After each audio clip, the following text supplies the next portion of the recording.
La première mesure, c'est d'abord mettre en place un comité technique pour mettre en œuvre le plan stratégique de la filière cajou. Nous allons faire ce comité cette année. Pourquoi? Parce que nous nous rendons compte qu'il n'y a pas eu assez de travail conjoint entre ICAS, les acteurs, les ministères de l'Industrie, les ministères de l'Environnement, le ministère de l'Agriculture. Donc ce comité stratégique va comprendre effectivement tous ces ministères impliqués, avec également les acteurs, les transformateurs, les producteurs, les collecteurs.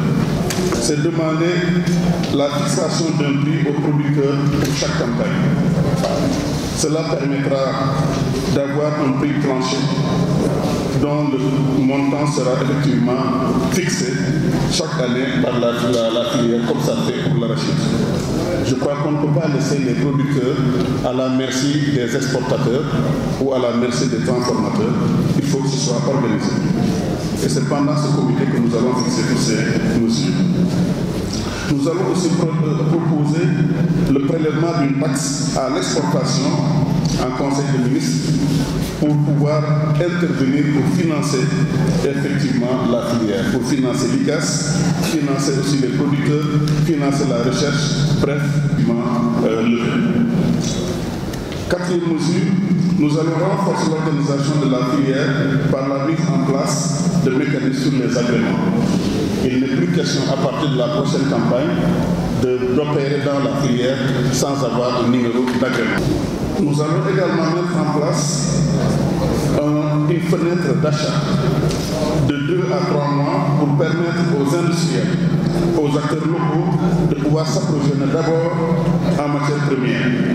C'est ce qu'on vient de faire sur la filière oignon, n'est-ce pas, monsieur le directeur de l'ARM, où nous avons demandé aux industriels, aux grands producteurs d'oignons, aux agro-industriels d'attendre d'abord que les petits agriculteurs puissent s'approvisionner, puissent vendre leur production avant les autres.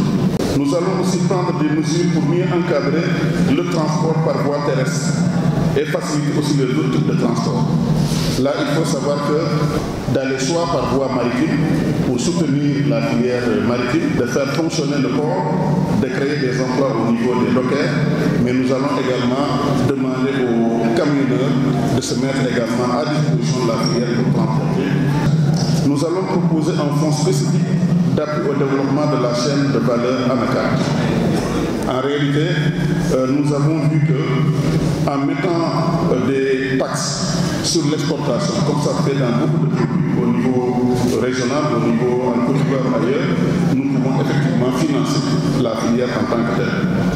Nous allons aussi travailler sur un prix assez motivant pour préserver les revenus des agriculteurs contre les fluctuations et également contre certains abus. Mesure 9. Nous allons poursuivre et renforcer le programme PACAS, ainsi que les moyens d'intervention des décrets et des arrêtés pour fixer officiellement le prix de l'anacarde, comme ça se fait pour l'arachide, pour fixer les taxes à l'exportation, pour fixer les ristournes à la filière, à l'ICAS, pour permettre à l'ICAS d'avoir les moyens de sa politique et déterminer plus que jamais à faire de l'anacarde un véritable or noir, l'or noir de la Casamance.